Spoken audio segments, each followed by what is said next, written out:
Welcome to American First Patriot Podcast. Defending freedom and liberty is our motto. We put God first and politics second. I'm your Patriot host, Chauncey Brown. Welcome to an exciting show tonight. We have a state that is in the pivot of everything that is transpiring in our union, from drug trafficking, human trafficking, fentanyl, you name it. Everything comes to this one point of entry, along with a couple of other states in our southern border. I am proud and blessed to have in the studio a gentleman, patriot, blue-collar worker, understands the challenges that everyday American people like you and I face, wants to represent you as governor. I call him the working governor because he's a blue-collar worker that gets up like us every day and goes out and pours concrete. So he knows our struggles. He knows what it takes to bring back the American dream. Scott Neely states, I'm running for governor of Arizona to promote greater prosperity for all working Arizonian families. I know hard work just like you, whether you wear a hard hat, uniform, apron, scrubs, or a suit. I will lead the charge for all workers and small business people from the dirt to the boardroom. I promise to represent everyone, acting as your voice in government, advocating for you and defending your interests and values. Let me welcome to the show my dear friend and patriot American First candidate for governor of Arizona, Scott Neely.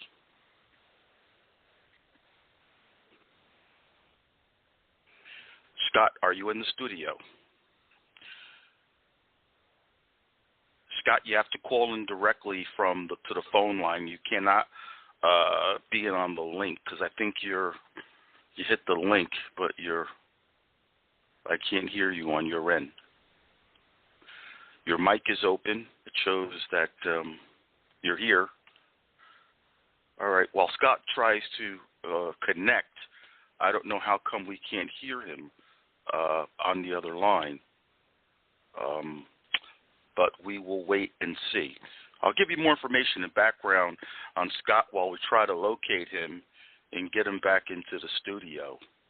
As a conservative, a labor, and multiple business owner, he will work tirelessly to set Arizona on a sustainable fiscal path. I will spearhead efforts to further diversify all sectors of Arizona's economy, creating more jobs in technology, manufacturing, agricultural, finance, energy, research, education, and tourism. I believe we have Scott back down in the studio, so without any further ado, let me bring him in. Scott Neely. Tourism. I believe we have Scott back down in the studio. So Scott, are you in the studio? Let me bring him in. Yes, I'm here. Yeah, you can. Okay. Well, I guess the audience heard you listening to our podcast as well. How are you doing today, Scott? Yeah. Doing well, thank you, Chauncey. How you been? I'm awesome. I gave a brief introduction, about who you are. You're a working man wanting to work for all the people when you get to the governor's office. I talked about some of the challenges.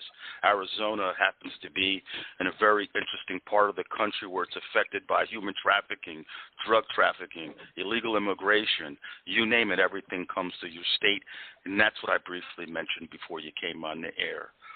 So I'll let you talk a little bit about yourself, and then we can chew up and talk about some issues. Absolutely. So I've been in Arizona for 20 years now. I've been a business owner in Arizona for 17. I've actually personally worked on the border wall for the past 17 years and in some pretty dangerous sections, Nogales, Yuma, Welton, Douglas, multiple different sections I've worked on and more. There's more in between that, different areas. But it's a big problem. I've been talking to the Border Patrol agents about it for years. And it seems like when we have the right administrations in there, we get the right support, the right backup, the right help, and the right safety precautions and measures that are taken to protect our Border Patrol and to staff up. And then when we get the wrong administrations in there, we seem to have no backup and no plans to protect the United States from human trafficking, drug trafficking, women and child trafficking, drug smuggling, and what have you. It's a major problem right now since Biden took over, and 2 million plus people came in through the border last year, and we're looking this year at probably doubling that at the rate of the way things are going, and then the fact that Biden wants to get rid of Title 42, which will just really open the floodgates to all of these negative things that are affecting us coming over from the southern border. And as governor, I'd put a stop to it. I would, first thing I'd do is deploy the Arizona National Guard. Second thing I'd do is get started on restarting the border wall, and I'd offer my own equipment and crews to get the job started back up and going again at no charge to the taxpayer for the type of services that I would do, which would involve the concrete portions of these sections of wall.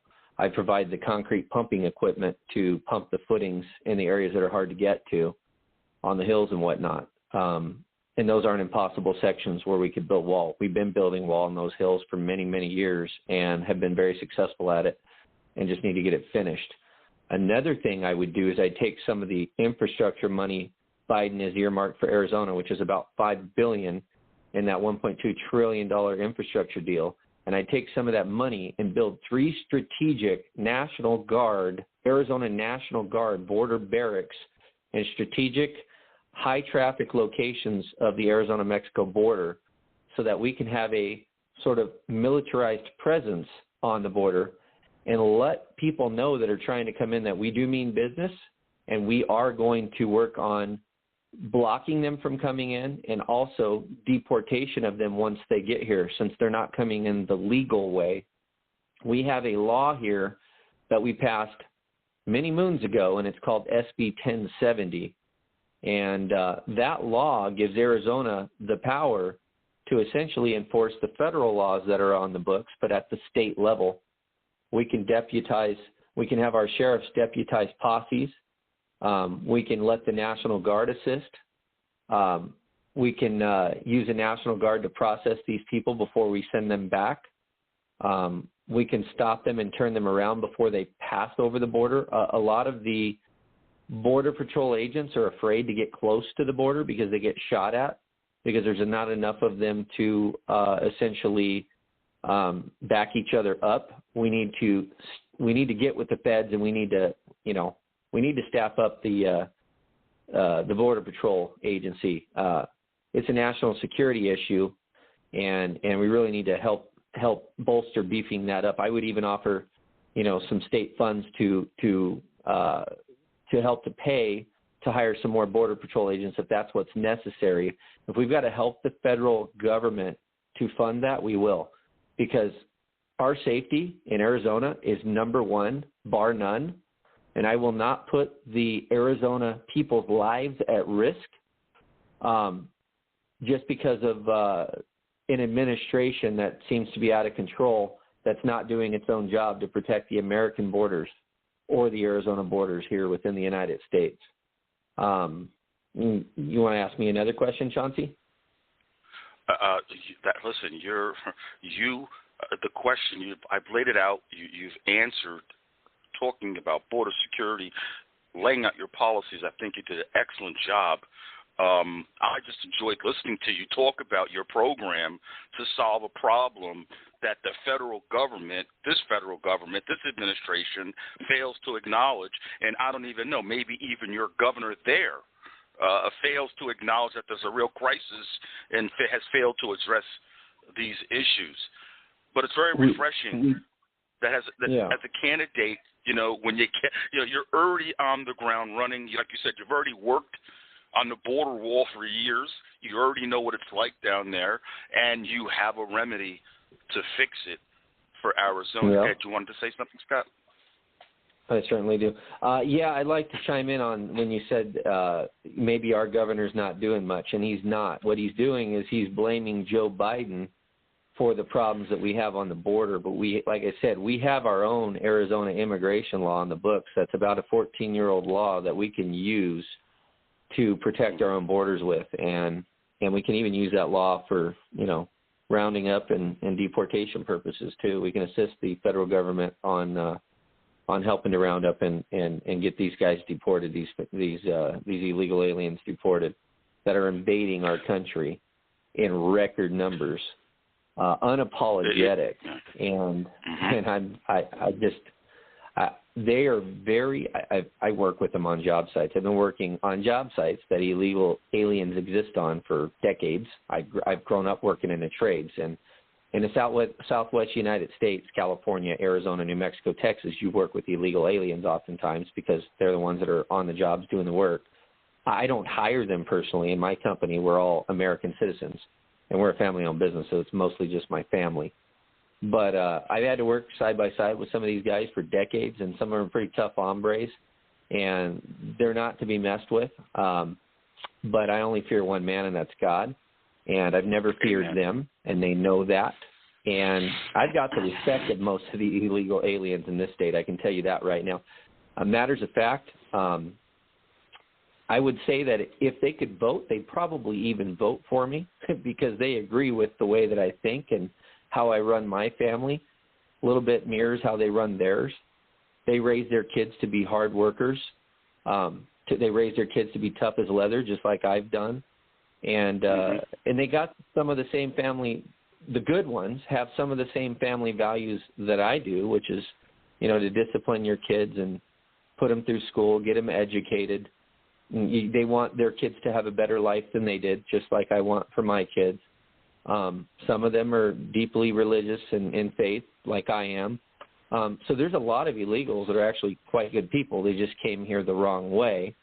And then I want to kind of touch on that a little bit. Arizona has a lot of unfilled jobs that are construction trade type jobs, and some of these illegals are filling these positions. Some of them are using, invalid Social Securities or stolen Social Security numbers to do these things, but nevertheless, they're doing it. And I would like to say that we need to use the H-2B visa system through the federal government, and then I want to do a state/federal government partnership where we can offer these illegal aliens, if they've been good and they haven't been in trouble within the United States that we know about, if we've done a background check on them and a fingerprint check and they've been good and on their good behavior while they've been here working, we would like to set up essentially a trade school, a work visa, trade trainer visa. On the state level here in Arizona. We'd bring them in federally through an H-2B visa program, and then on the state level we'd partner up. We'd call it the Work Visa Trades Trainer Visa, and the goal would be to have these illegal aliens who are trained across the trade spectrum in every trade start to train some American citizens on how to do the jobs that we trained them how to do back in the 70s, 80s, 90s, and early 2000s. They now dominate the trades. They're the ones that know how to do the work. And I would say let's partner up with some of these illegals, the good ones, and let's go ahead and set up trade schools so that these people can train American citizens how to do the work that they know how to do that we don't know how to do. Now, I train people how to do my trades, but I'm only one man, and I cannot do it all myself. And sadly to say, at 41, I'm one of the few guys my age that actually does trades anymore. Most of the American guys my age are into IT and tech type things. Not to say that I'm not a guy who builds websites and does online marketing. I do that too for my businesses. But, I'm a layered candidate. I'm like an onion. I'm a real smart guy. But I've chosen trades because trades are dying, and I grew up in them. So I'm in a perfect storm right now where I write my ticket. I make as much money as I want right now. And it's a good time for me. And I want other Americans to join in and make money with me. Join me. Work side by side with me. Let me show you. And let me show you a way that you can take care of your family, earning an honest buck, making great money in American trades. And there's so many jobs that are going unfilled. There's millions nationwide. It's unbelievable. So I would say that we should work with the illegals, the good ones, on a program that's going to benefit them and us, give them a dual citizenship visa so that they can now go back and forth, and they don't have to go back and forth through human smuggling networks. They can go back and forth safely through the gate. Yeah. Amen, Scott. Thank you so much for wrapping that up. We have to pay our bills, so we're going to take a quick commercial break. We're going to be back. We have a person in queue that's raising their hand that I guess wants to ask Scott a question. So after this quick commercial break, we'll be right back.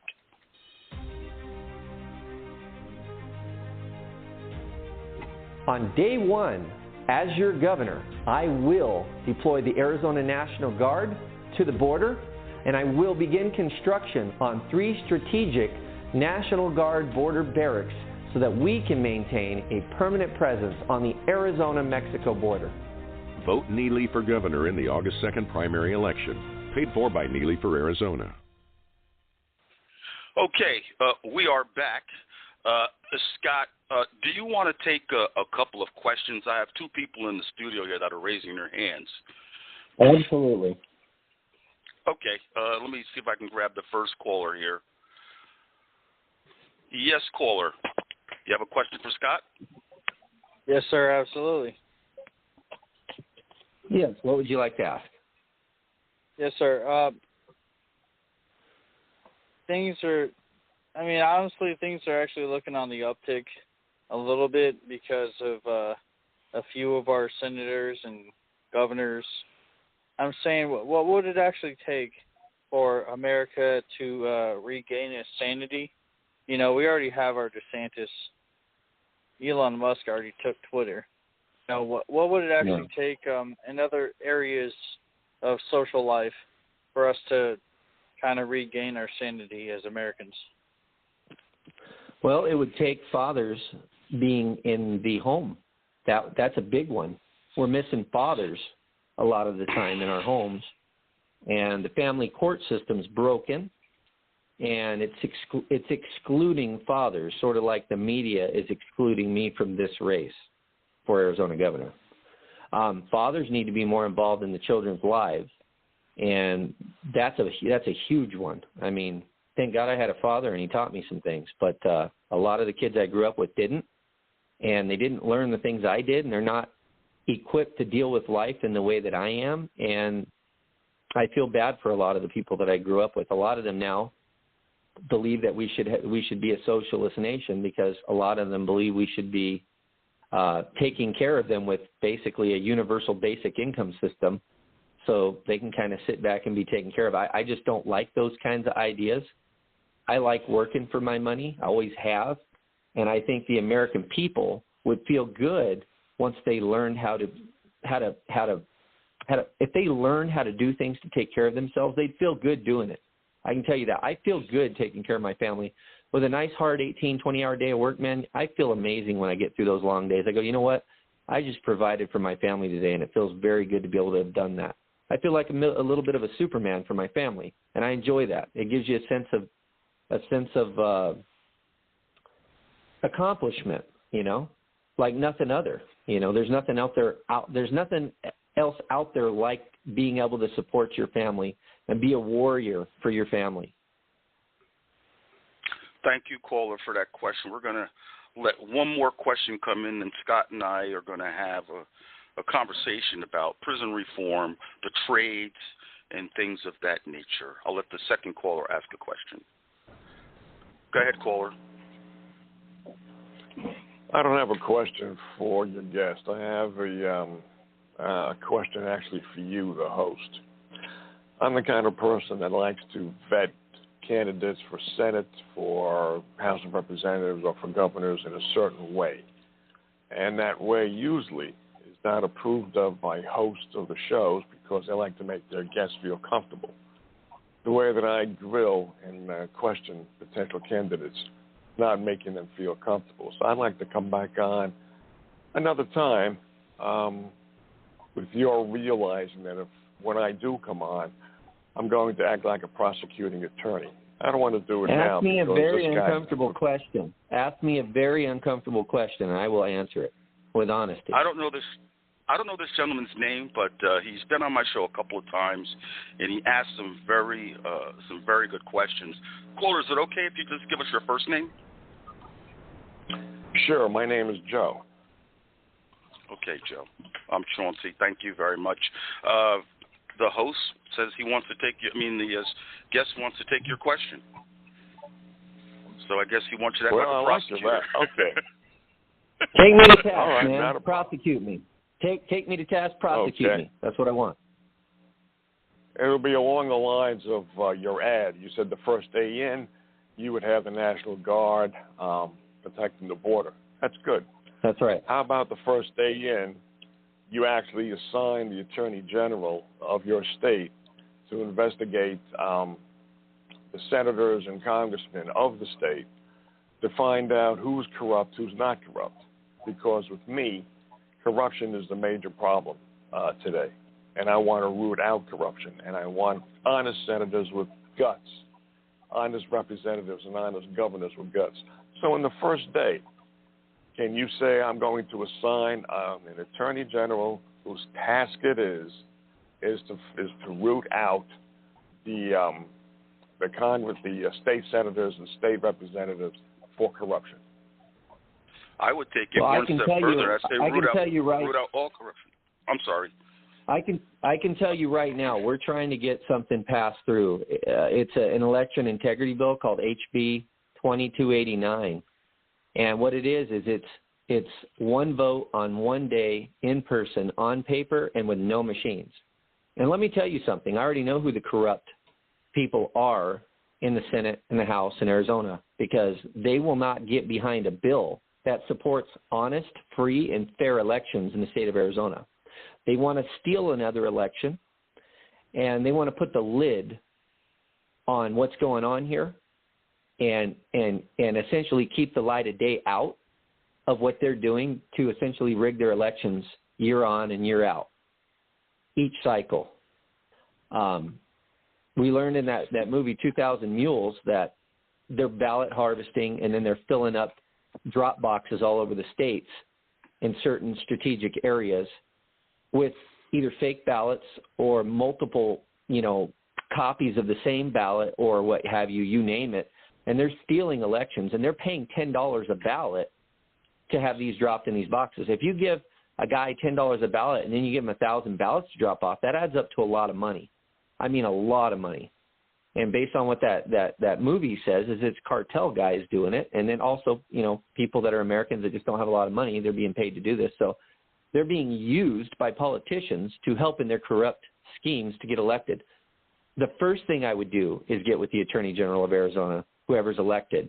And the first thing I would do is ask him to look into all these past election frauds that we've had and look into these senators who don't want to have honest and fair elections.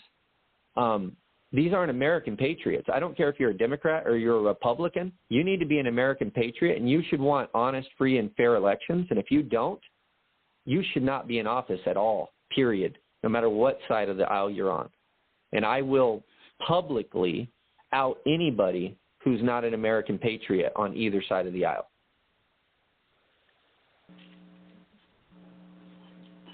Well, now, you are definitely a candidate that I haven't heard of before. My name is Scott Neely. My name is Scott Neely, and I'm running for Arizona governor. And I grew up in the ghetto. I'm afraid of no man. The only man I fear is God. I walked into Cass the other day off 12th Avenue in Madison in Phoenix. I didn't realize they played by prison rules there. Parked on the sidewalk in the black section. Spent 4 hours there. Made friends with the head guy of that camp. He gave me his personal phone number and said that part of the sidewalk belongs to me now. Every time I show up and I go there to try to register voters that are homeless, he said, that sidewalk belongs to you, Governor Neely. I said, thank you. Well, as I was about to say, that particular response to my question is a very, very good response. Now, supposing you get in and you don't do what you say you're going to do, what kind of repercussions should be handed out to you for not fulfilling that campaign promise? If I cannot fulfill my campaign promises, I think they should impeach me. But I know that I will, so nobody's going to impeach me for that reason. The reasons they will try to impeach me are for the reasons where I have honesty, integrity, and I'm a man of my word. Those are the reasons they're going to try to impeach me. Not for legitimate reasons, but for illegitimate reasons. For me trying to point out their corruption, they will try to get rid of me. Well, the day you're talking about, I understand that. That would be the corrupt senators and representatives. And I like your particular stance you were publicly out. That was going to be one of my other questions. But the day that you're talking about now, would that be the American citizens? So if, for example, you are elected governor and the citizens of Arizona say, he just didn't do what he said he was going to do, we're going to have a petition and we want a recall. Would you be in favor of that? Yeah, they could recall me. Yeah, they could recall me. They're not going to want to. The citizens of this state are not going to want to recall me. I don't care if you're black, white, Hispanic, Asian. You're not going to want to recall a man of the people, a middle-class warrior like me, who's been working in the trenches side by side with these illegal aliens all my life. You're not going to want to recall a warrior like me. Nobody is. The only people that are going to want to recall a warrior like me are the establishment elite and the Arizona GOP. But the people will be on my side, and the Lord and Savior knows this, and I know this to be the truth. Amen. Amen. All right, well, good. I'm not going to take up too much of your show. Chauncey, is that your name? You're the host? Yes, sir, Joe. Thank you. Okay, so Chauncey, thanks for having me on. I want to come back again, hopefully when you have another person on and you see my number. I want you to know I'm going to continue with the prosecutorial type of questions. Thanks, guys. Thank you. I appreciate that. Thanks, Joe, do me a favor before you hang up, because I'm not going to be able to save your number. I'm going to give you a number that you could text me that number, please, so I could have it, Joe. My number. Can you write it down? Yeah, hold on a second. Yeah, because if you hang up, it's automatically going to lose the number. Yeah, I understand that. All right. Yeah, hold on. And I want you to write it down instead of my texting you, because I don't contact anybody on Blog Talk Radio once I get off Blog Talk. And if you want to know more about me and my policies, my America First policies, my true American policies, you can find them out at my website. That is neelyforgovernor.com. That's NEELYFOR governor.com. And I talk more in depth on there through video communications and through, written text about what my policies are and what I'd want to do for the state of Arizona that will overall protect the entire United States of America. Yeah, I would hope so. I would definitely hope so. I'm going to check out your site, Neely. NeelyForGovernor.com. Okay, I'm going to do that. Thank you very much, Chauncey, Joe, you got for my calling number? in. Yes, sir. I have your number, 423. I have the number. Okay, thanks, Joe, so much for calling in. And we're here every Monday and Wednesday, 7, 8 o'clock Eastern Standard Time. All right. Okay, guys, take care. Hey, take care. Okay, we want to thank that caller. We have to take another commercial break for our listeners because we got to pay bills. So stand by, and we'll be right back in 30 seconds.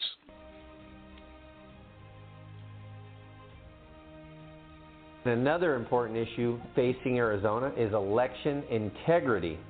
And regardless of how you feel about past elections, we must move forward with legislation that ensures that our voting system is safe and fair, because that's the only way we can restore the Arizona Republic.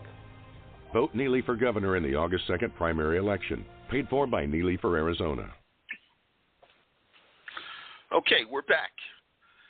Scott, you and I have talked about prison reform. We've talked about homelessness, mental illness. We've talked about this off air, and I think it's a conversation that we should have. We have a lot of people that come out of prison with no skills, no training, life skills we talked about. I'll let you talk about some of the ideas that we talked about for prison reform, some of the ideas that you have that we came up with by talking. Yeah, I think we start within K through 12 education systems, and we give these kids life skills to start with. We teach these kids how to balance a checkbook, how to budget money, and how to build credit, how to build capital. These are important things that the children of today aren't learning, and college isn't even teaching them these things, and it's setting them behind.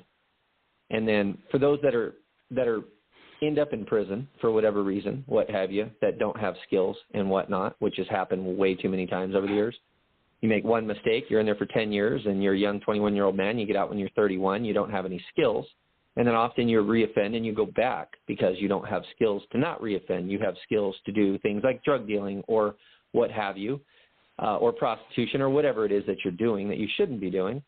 And I want to do a prison to trade school pipeline.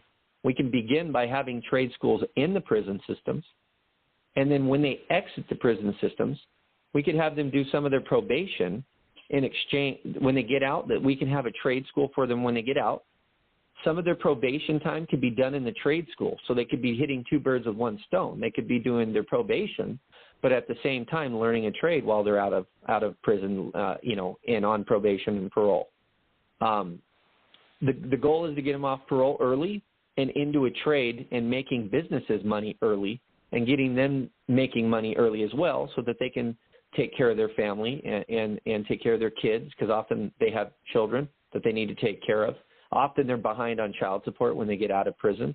They need to get caught up on that, and we can help them to do that if they learn some skilled trades. Through skilled trades, through great hourly wages, through piecework, these warriors, these new warriors that we can unleash on the Arizona and American population in a positive way to help us to build the things of tomorrow, the homes, the infrastructure, the roads, the bridges, you name it. These guys are necessary and needed to help us to create a better future for all. And we want their participation. We want their help. We want them to feel important, included, and build self-confidence in these new trade skills that we're giving to them. And through my company, I've done this. I want to say over the years, I've probably reformed at least about 9 different convicts, and some of them now own their own businesses, and they're all my friends, and they're very thankful. And, if I ever needed their help, they'd be there to help me. I can tell you that. They feel a debt of gratitude. I don't feel they owe me anything, but I am appreciative that they'd be there for me if I ever needed anything, and they would. They're good men. They're just men that made mistakes. They're good women. They're just good women that have made mistakes. I believe in humans. I believe in human beings. I believe in the greatness of human beings, and I believe in them overcoming addictions and mistakes and past failures and moving forward with a new skill set and a new confidence and a better life for their families moving forward into the future. And we want them to participate with us here in Arizona. We're going to be a state that helps to reform prisoners, to make their lives better. I believe in that. It's something that's very close to my heart, and I believe in that bigly, just like Trump says. I believe in that bigly. And often people don't want to help these folks. The Cass homeless camp I went to, these are people that are out of prison, that are felons, that nobody wanted. Nobody wanted to help them learn skills. Nobody wanted to hire them. Nobody wanted to give them a chance. And I was down there explaining to them, if I opened up some trade schools and I help you guys get into these trade schools, maybe we set up a shelter at the trade school so you have a place to sleep. Would you folks be interested in learning some new trades and in expanding your knowledge so that you can go out and make a buck? And these people resoundingly said yes. They were like, wow, this is a great idea. Nobody's ever said anything like this to us before. And I said, well, it kind of just popped in my head, and I'm sharing my ideas with you, and we're bouncing off each other. And actually, that's kind of where I was able to come up with that idea of having a shelter/trade school merged together as one, so these folks have a place to go and learn, but also a place to go and sleep while they're learning. Because I met people at Cass that are actually working, have a job, but they still live in those tents because they have a low-paying minimum wage job, and it's not enough at today's current rents, market rents. If you're a single person, you cannot afford a $2,000 a month apartment payment right now here in Arizona when you're only making $2,000 a month. So some of these people can go to these trade schools and they can live there on site, learn some very good skilled trades that when they get done can pay them much more than the minimum wage they're making now. A skilled concrete trade finisher can make $30 an hour. A CDL driver can make $32 an hour here locally. On the road can make even more. Steel guys, welders, oh my God, you can make like $55 an hour or do piecework and make much more. I mean, we could really help these people, and I really want to. I really do. Scott, thank you so much for answering that question. We have about 15 minutes left in the show. You have an extensive platform of issues from CRT, infrastructure, religion, gun, First Amendment, Second Amendment. What would you like to talk about within 15 minutes? I'll let you pick the topic. Okay. I would like to talk about Arizona's got a water problem. The Southwest has a water problem. We're running out of water. And Doug Ducey and Kerry Lake have proposed to build a desalinization plant within the country of Mexico on the Sea of Cortez, which is the shortest distance to pipe water from an ocean to Arizona. So I get where they're coming from and why they would want to do something like that. And I don't agree with how they want to do it. There's currently a desalinization plant in Yuma, Arizona that was built back in 1992 with old technology. It's not the good Israeli technology that we have today that we could use. But what I'm proposing is that we make a mega large desalinization plant within Yuma, within the borders of Arizona, within the United States. We will pipe the water from Mexico. Doug Ducey's already earmarked $80 million for that, but he wants to build the whole thing in Mexico, and I don't. I want to be able to control our water energy security here in Arizona. I want to have oversight over our facility. And I don't want our water to be poisoned with fentanyl by terrorists or to be controlled by Mexican cartels or to be controlled by corrupt Mexican government officials. I don't want that to be happening. What I want is to have oversight over our own facility within our own borders and boundaries where we can protect our water resources. I'm proposing that we pipe the water from the Sea of Cortez, the dirty salt water, to Yuma, where we will then desalinize it there. Then we don't have to worry about them stealing our clean, fresh water because it'll be dirty water. They're not going to want to steal it. We won't have to worry about them poisoning it because even if they do, we're going to desalinize it in Arizona anyway.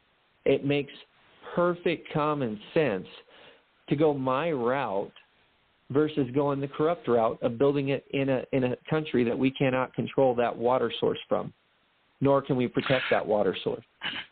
And Scott, yes. No, I was going to ask you, how many reservoirs do you have in Arizona?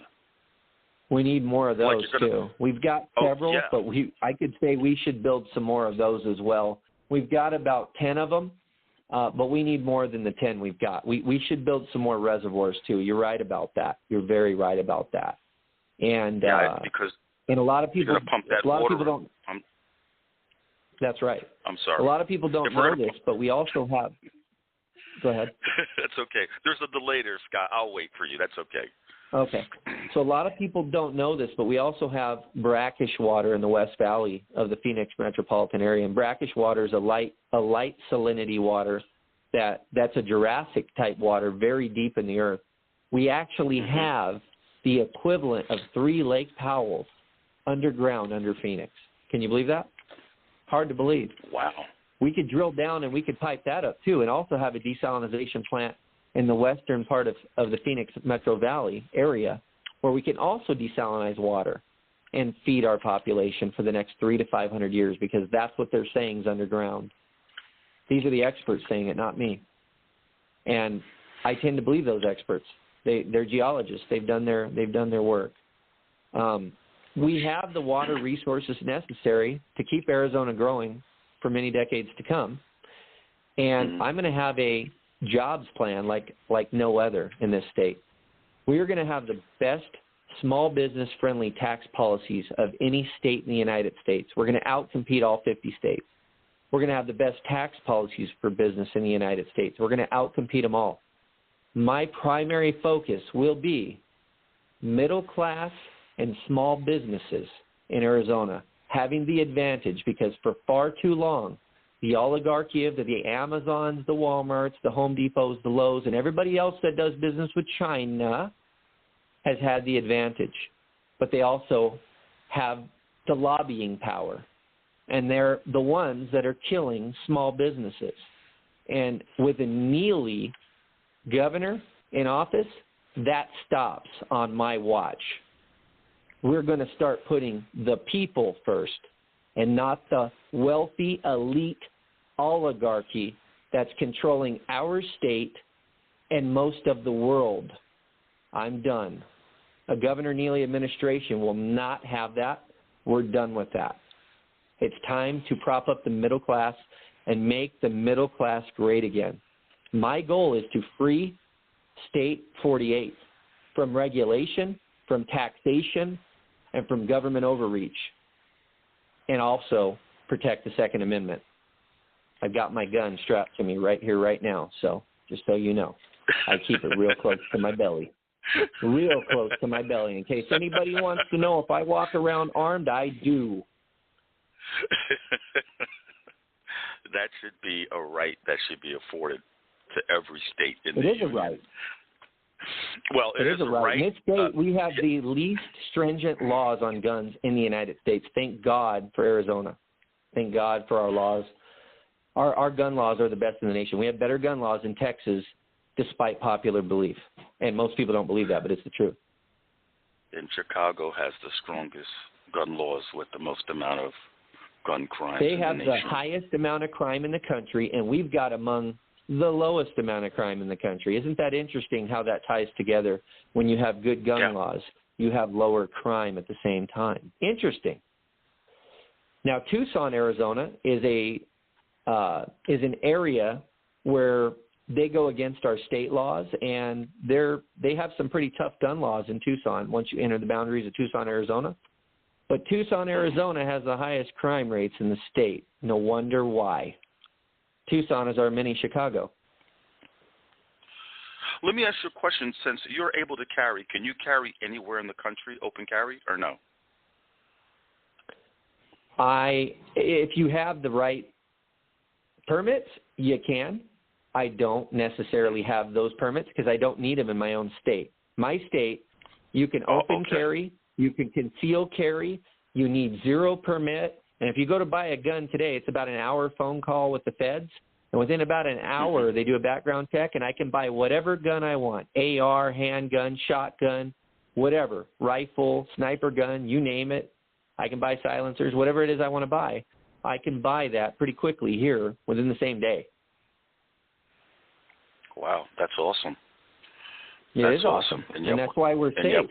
That's why we're a safe state to live in if you live in the right parts of the state. If you live in the liberal sections of Arizona, then you start having the laws that Chicago does.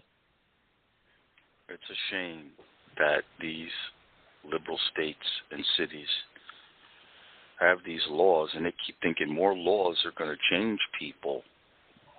No, guns don't kill people. People kill people. That's right. Knives kill people. Cars kill people. People kill people. You go hiking in the wrong place in the forest, a mountain lion will kill you. I mean, and then that's why you're supposed to be armed when you're walking through the forest too, by the way. That's right. That's right. When you're out in the great wild, you're supposed to be armed. You're supposed to be armed in the great wild. But a lot of people go out there and they're not armed. And oftentimes it's the people that go out there that want to be one with nature, that are against guns, that get mauled by a bear or get mauled by a mountain lion or something. Yeah, you cannot go in the woods unarmed. That's almost asking, for one of those predators to attack you. You're in their environment, not your environment, Scott, another thing I want to do is, can I touch on one last thing? Yes, Scott. Do I have time left? Okay, so I want to improve Arizona's education ranking. We're ranked 49th in the nation in education, and I think it's a disgrace. Part of it's tied to the fact that a good percentage of the kids in school here don't speak English, so that slows down the ones that do speak English. That it kind of holds them back a hair, unfortunately. But we're ranked 49th in the nation in education, and our teachers are among the lowest paid in the nation too, which is not a good thing. And what I'm proposing in my state is to consolidate unified school districts, take and shrink the administrators, the administrative state within schools, consolidate, shrink the administration, take that money, redirect it to the teachers in the classrooms, because that's where the money really needs to go. It doesn't need to go in fancy administrators' pockets with, $300,000, $400,000, $500,000 salaries. We need to cut that stuff back. It's not necessary. We're overspending on the wrong people within the school system. We need to bring an end to that too. These are some cushy administrators. Yes. Cushy. They're getting paid more than some of the president of the United States. The educational system, sure, and certainly I served are. They're terms. The deep state. They're the deep state. They're the deep administrative state of education, and they're taking advantage of our teachers and our children. And I'm done. And I will put a stop to it. I will consolidate. They should abolish. Yeah, I will consolidate abolish. so that we may better educate. I will consolidate. So that we may better educate. Period. I love that. Under a Neely administration. I love that. They should abolish the Board of Education, National Board of Ed on the federal level. They sure should. Like I said, I served 2 terms in the 3rd largest school district in New Jersey, former board president, and all the money was top heavy. It's all top heavy. It's all top heavy. I mean, you look at a city top like heavy everywhere. Whenever there's federal dollars involved, it's always top heavy. Okay, so when I was at CAST, the homeless camp, that's top heavy. They told me that most of the money goes to the administrators inside of the homeless shelter, not to the people outside that are hungry. So they're actually and they get pimping millions. Our children. Millions. It's sad. Yeah, they do. Yeah. They do. Yeah. So these guys are going on vacations to Hawaii, and then there's a bunch of people living on the streets homeless here in Phoenix. What the hell is going on? I'm done.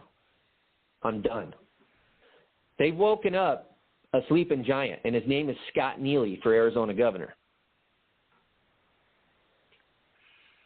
Scott, thank you so much for not only taking the time out of your schedule to come on my show, but the courage to push back and stand up against the establishment on both sides, Republican and Democrats, because I am against the establishment on both sides of the aisle. And the media establishment on both sides of the aisle will not even report that I'm a candidate for Arizona governor.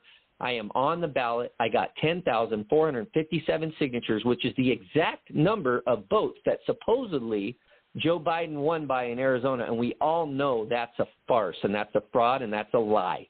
Joe Biden did not win the election of 2020. Especially in Arizona. Especially in red Arizona. That's right. Scott, thank you so much for taking time out of your busy schedule to share with the American people your vision for governor. We keep you in prayer.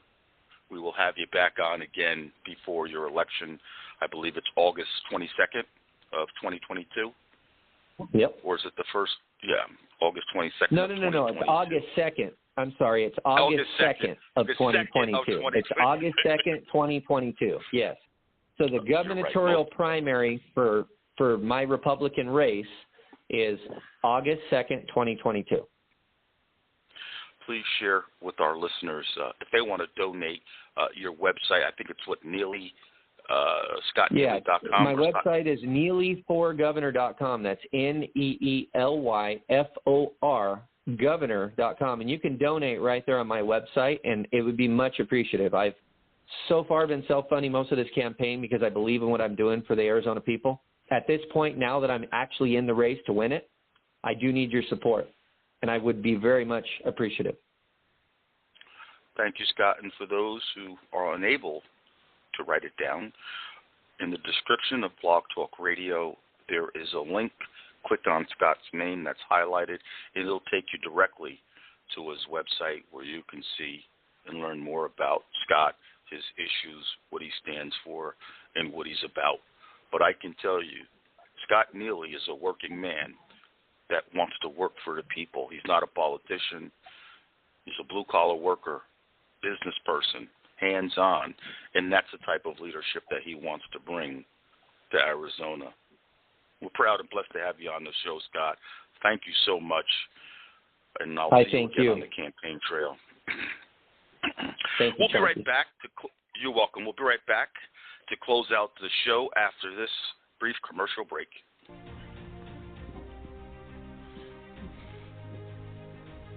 I want to be your infrastructure governor. Now, I've been involved in infrastructure construction throughout Arizona during the last 17 years. I've traveled more than 500,000 miles across Arizona roads, and I've watched the roads decay over the last 17 years. Rural communities need special attention with infrastructure dollars, and as your infrastructure dollar watchdog, I want to make sure that your tax dollars are spent on the right projects in the right places. Vote Neely for governor in the August 2nd primary election. Paid for by Neely for Arizona. Okay, we're back. American First Patriot Podcast. Defending freedom and liberty is our motto. We put God first and politics second. I was proud and honored to have in the studio my brother from another mother, but we have the same Father, the Almighty. Scott wears his passion on his sleeve. You can hear in his voice how passionate he is about saving Arizona, saving his state, and bringing it back to where it was 20 years ago. This Wednesday at 7 o'clock, we're going to have Kevin Edwards, who was a public policy expert out of Washington, D.C. He'll be on the show on Wednesday. We're here every Monday and Wednesday, 7 o'clock to 8 o'clock Eastern Standard Time. If you're on the coast, it's 3 hours difference, 4 o'clock p.m. Pacific Standard Time. We want to thank all of our listeners for tuning in to American First Patriot Podcast. I also want to give a shout-out to all the Twitter followers. Since we launched American First Patriot Podcast, I believe it was March or April, we're over 8,000 followers on Twitter. I want to thank all of our listeners, our new listeners, and all of our supporters. We could not do this without your support. I want to say thank you very much. And we don't take donations from big corporations. We like to get our support from people like you, real people, and we want to continue to be that voice for you, the people. Our shows are unfiltered, uncensored, real people, real talk. And if you can, donate to a Cash App, USA First Podcast, or on PayPal, me, USA First Podcast or Patriot Podcast. Again, we'll be here Monday and Wednesday from 7 to 8. I want to thank you all for tuning in. Have a blessed and wonderful evening. And as always, keep the faith. Good night now.